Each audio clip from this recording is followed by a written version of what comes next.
Imagine landing at a U.S. airport after a long flight.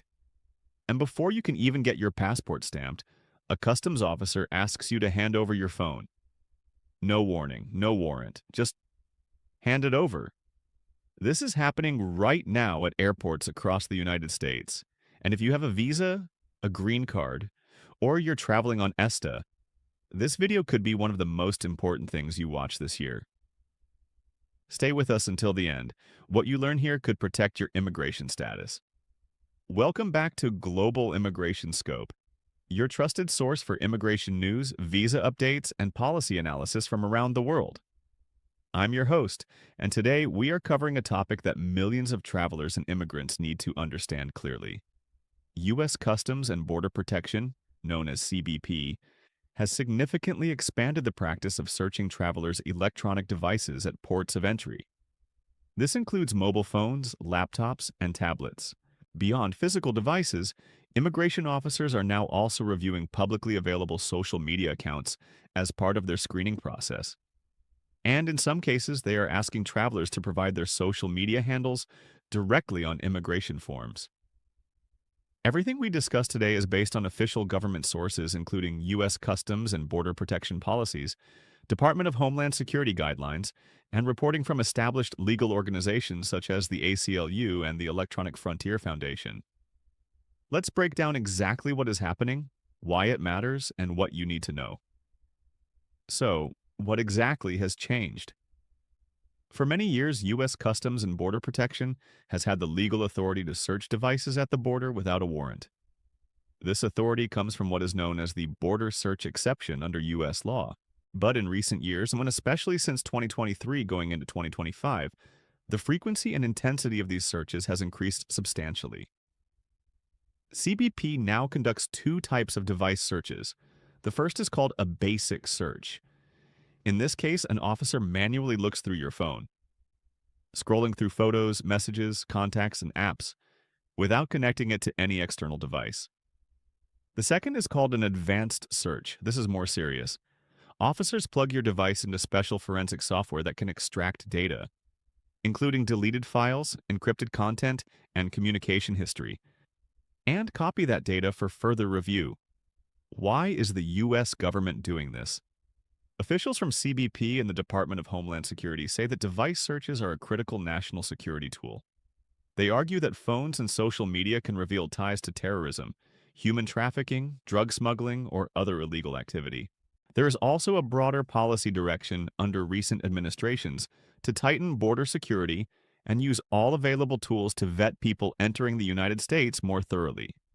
This authority is not new, but the scale is. According to CBP's own statistics, device searches increased dramatically between 2015 and 2024. By 2024, tens of thousands of device searches were being conducted every year at U.S. ports of entry. On top of this, the U.S. government began collecting social media identifiers from visa applicants as far back as 2019.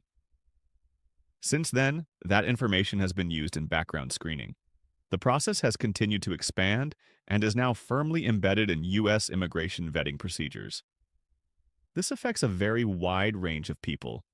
We are talking about international travelers arriving in the U.S. on tourist visas, students on F1 and M1 visas, workers on H-1B, L-1, and other employment visas, travelers using the Visa Waiver Program and ESTA, LADA, lawful permanent residents, meaning green card holders, even some U.S. citizens returning home.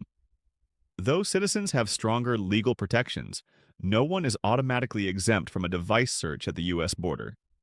Now let's go deeper into the key details, because the rules are different depending on who you are. Point 1. Non-citizens and visa holders. If you are a foreign national, meaning you hold a visa or are traveling on ESTA, and a CBP officer asks to see your phone, you have very limited legal options. Legally, you are not required to provide your password or unlock your device.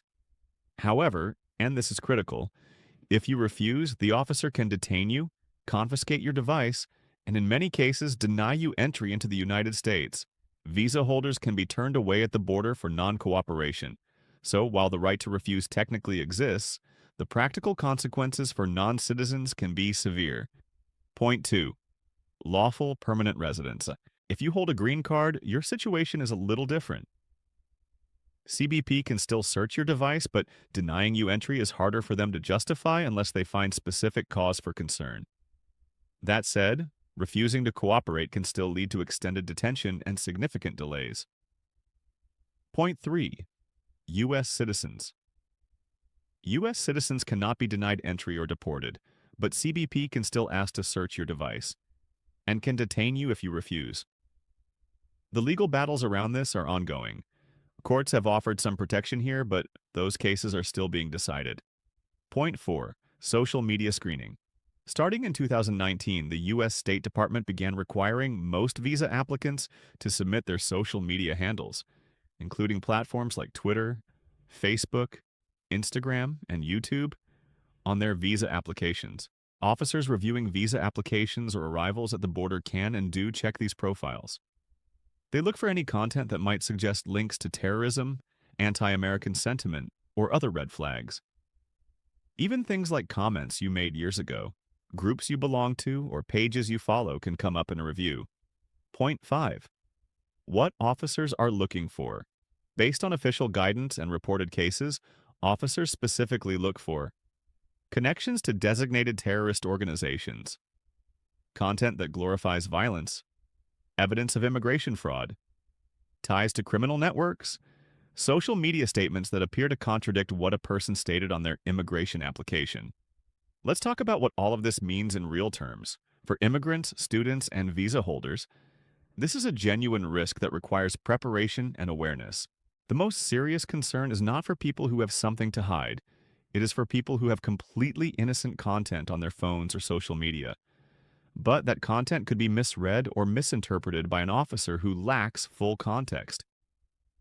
For example, consider someone who shared a news article about a conflict in their home country, or someone who posted strong political opinions online, or a medical professional who has clinical conversations about sensitive topics in a private group.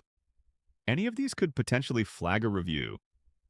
Immigration attorneys across the United States report that they are seeing more clients face problems at the border. Not because of criminal history, but because of what was on their phone or social media. There is also what experts call a chilling effect. Many immigrants and international travelers are now self-censoring, deleting apps before travel, avoiding political content, and limiting what they post online. While that may seem like a reasonable precaution, legal advocates argue it represents a serious erosion of free expression rights. Even if you have nothing concerning on your device, a thorough search can cause significant delays at the port of entry. Your device can be held for days or even weeks while data is reviewed. This affects business travelers, students with time-sensitive obligations, and anyone who depends on their phone for work. To be fair and balanced, from a security standpoint, CBP argues that these searches have helped identify real threats, intercept traffickers, and prevent people who falsified their visa applications from entering the country. There are documented cases where device searches led to legitimate national security interventions. The debate is essentially, how do we balance national security with civil liberties and the practical realities of legitimate travelers? That balance is still being decided in the courts and in policy discussions. So, where is all of this heading? What should we expect going forward? The current political environment in the United States strongly favors tighter border security. CBP has the legal authority, the technology, and the policy mandate to continue and expand device searches. Unless courts significantly restrict this practice, which remains possible, we expect the number of searches to continue to grow. The U.S. government is investing in artificial intelligence tools that can rapidly scan and analyze large volumes of social media data. This means that in the future, screening will likely be faster, more automated, and potentially more prone to algorithmic errors, which raises serious fairness concerns. Several civil liberties organizations, including the ACLU, are actively litigating against the scope of border device searches. Some federal courts have already ruled that advanced searches require reasonable suspicion. How the Supreme Court ultimately addresses this issue could fundamentally reshape what CBP is allowed to do. What the United States does at its borders often influences policy in other nations. We are already seeing similar device search practices being adopted at airports in the United Kingdom, Australia, and Canada. This is a global trend in border security that affects international travelers everywhere. If you are traveling to the United States, or any major country, consult with an immigration attorney before you travel. Be aware of what is on your devices and your social media accounts.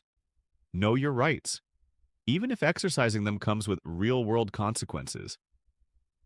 Preparation is your best protection. Let's quickly recap what we covered today. U.S. Customs and Border Protection has expanded its practice of searching travelers' electronic devices at ports of entry.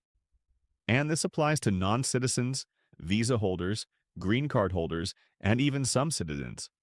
Social media screening is now a formal part of the U.S. visa application process and border arrival review. The legal landscape is evolving.